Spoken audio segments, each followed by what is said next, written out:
The steak on the table sizzled. The room smelled of perfume, pride, and betrayal. I sat across from my daughter, Emily, the same girl I once carried on my shoulders through the rain. But tonight wasn't about love. It was about revenge.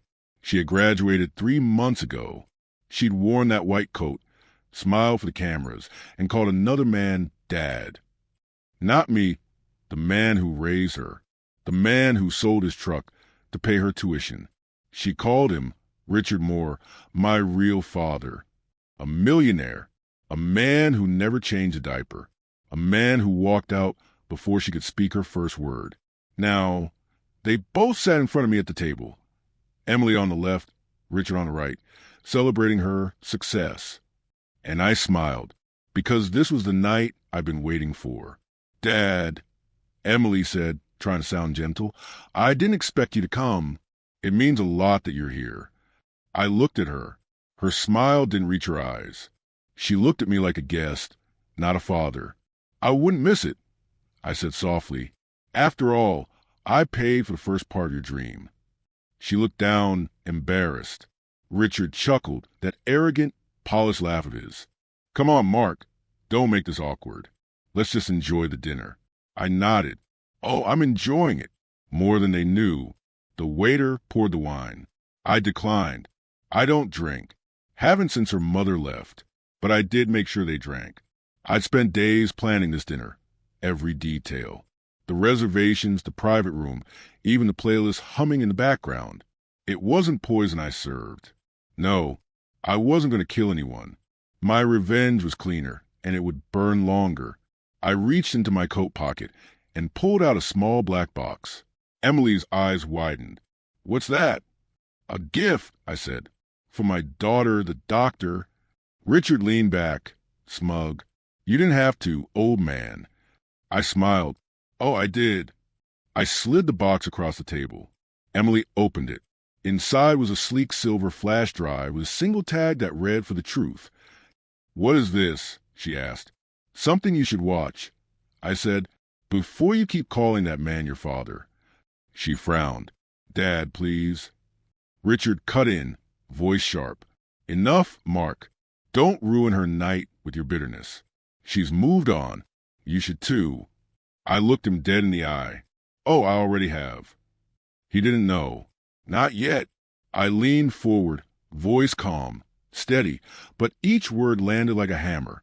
Richard, the company you've been building, the one you brag about on every magazine cover, the one you claimed would revolutionize medical software? He smirked. What about it? It's gone. His smile faltered. What? I kept my tone even. I sold the core patent, the one your engineers developed illegally, to your biggest competitor 3 days ago for $10 million. The color drained from his face. Emily looked between us, confused. I was a silent investor, I said. The one who kept your funding alive for 2 years when no one else would touch you. You never even checked the papers. You signed every agreement I placed under your nose. I watched him swallow hard. The Millionaire facade cracked. Emily's fork slipped from her hand. Dad, you're joking, right? I turned to her. No, Emily. While you were busy erasing my name, I was busy reclaiming my worth. Richard's voice rose. You can't do that. That's theft. It's business, I interrupted. And all legal. I just took back what I built while you were gone chasing money and women. He slammed his fist on the table, face red with rage. You'll regret this. I stood up, calm as ever. No, Richard, you will, because by Monday morning, your name will be off every board. Every share you own has been bought out. Every account linked to your company, frozen. You'll have nothing left but the lie you told my daughter. The silence that followed could have cut glass. Even the waiter froze by the door. Emily's lips trembled. Dad, you did this for me? No, I said, staring into her tearful eyes. I did this because you forgot who loved you when there was nothing to celebrate. She broke down, whispering through tears. I'm sorry. I turned to leave, but before I did, I looked back, one last time. Don't apologize to me, Emily. Apologize to yourself. because I won't be here next time you realize who truly cared. And with that, I walked out. My footsteps echoed down the marble floor, steady, final, cold. Outside, the night air hit my face. It was quiet, the kind of quiet that comes after storm. I didn't feel joy, not exactly, but I felt balance. For 24 years, I lived for her. For 3 months, she erased me. And for one evening, I reminded her, some fathers don't shout, they act. That night, Richard lost his empire.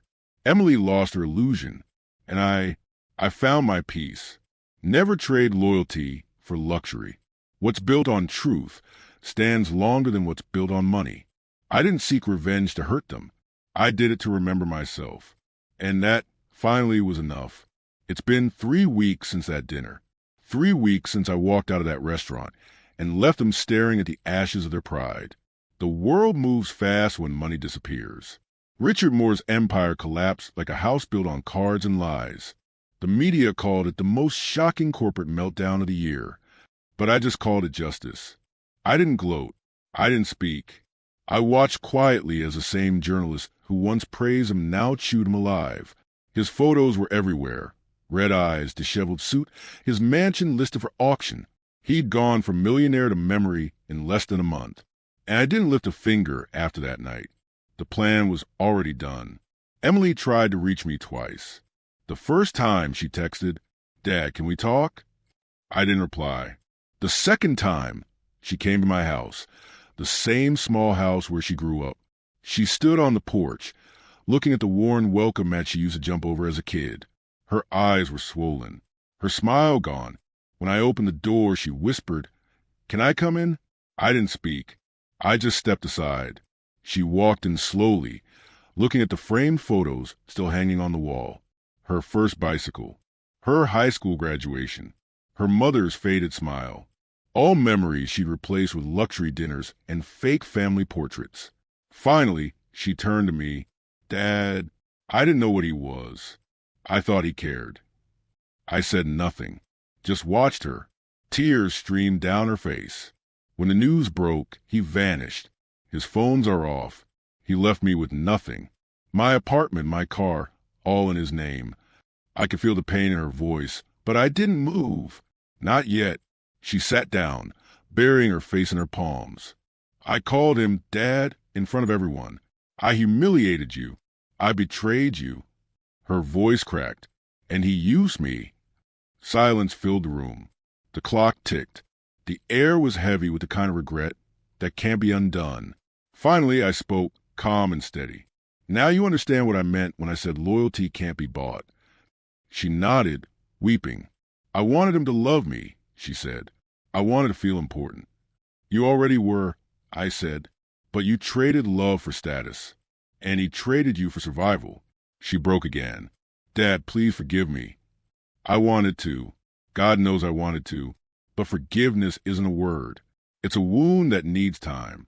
I stood up and looked out the window. The evening light spilled across the floor, the same orange glow that used to shine on her homework books when she was little.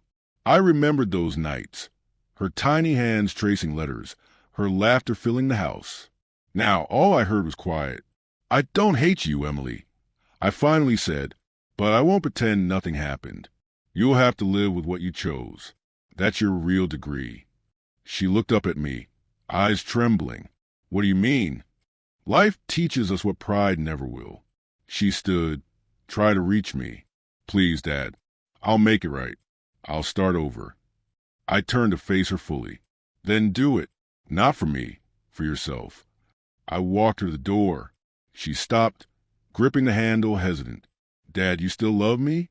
That question cut deep. I took a breath, steady, deliberate. I never stopped. But love doesn't erase consequences. She nodded, tears blurring her vision, and stepped outside. When the door closed, I exhaled for the first time in what felt like years. Days turned into weeks. I saw her face once on local news. A young doctor offering free health checks for low-income families. No sponsors. No fancy name tags. Just a simple table, a stethoscope, and a look of humility that wasn't there before. Maybe she finally understood. As for Richard, the last I heard, he tried to flee the country. His assets were frozen. His partners abandoned him. They said he was found in a motel in Nevada, broke and bitter, ranting about betrayal. The irony made me smile. I never raised my hand against him. I just made him taste what I'd lived with for years, abandonment. One evening, I found an envelope on my doorstep. Inside was a photo, Emily at a clinic, surrounded by children. On the back, she'd written in shaky handwriting, "Thank you for teaching me the difference between being loved and being used. Your daughter, Emily." For the first time in a long time, I felt peace. Not triumph, not power, just quiet peace. The kind that comes when you know justice didn't just punish, it taught. Sometimes revenge isn't about destruction. It's about direction, forcing others to face what they ran from. I didn't destroy their lives. I only handed them the mirror they refused to look into. It's been 6 months since that night at the restaurant. 6 months since the empire fell, since my daughter's pride shattered, and since I thought revenge had given me peace. But peace, I learned, isn't silence. It's forgiveness, even when the heart still aches. I was walking home from the hardware store that morning when I heard her name on the radio. Dr. Emily Parker, the announcer said, has opened a free medical outreach center for children in rural communities, funded entirely from her own pocket. I stopped. For a moment, I couldn't move. The same girl who once toasted champagne beside a millionaire was now giving vaccines in forgotten towns. I smiled quietly. That was my daughter again. A week later, I received a letter. No fancy stationery, just a plain white envelope, folded neatly, with my name written in her handwriting, the same handwriting I used to correct on her homework. It read, "Dad, I don't expect you to forget, but I hope one day you'll forgive. I understand now.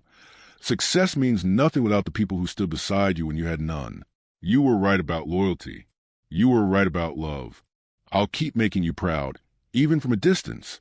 Emily, I held that letter for a long time, not because of the words, but because I could feel her sincerity through the ink. I got my revenge, but now she was getting her redemption. 3 months later, I decided to visit her clinic. I didn't tell her I was coming. I just wanted to see who she'd become without the noise of pride or luxury.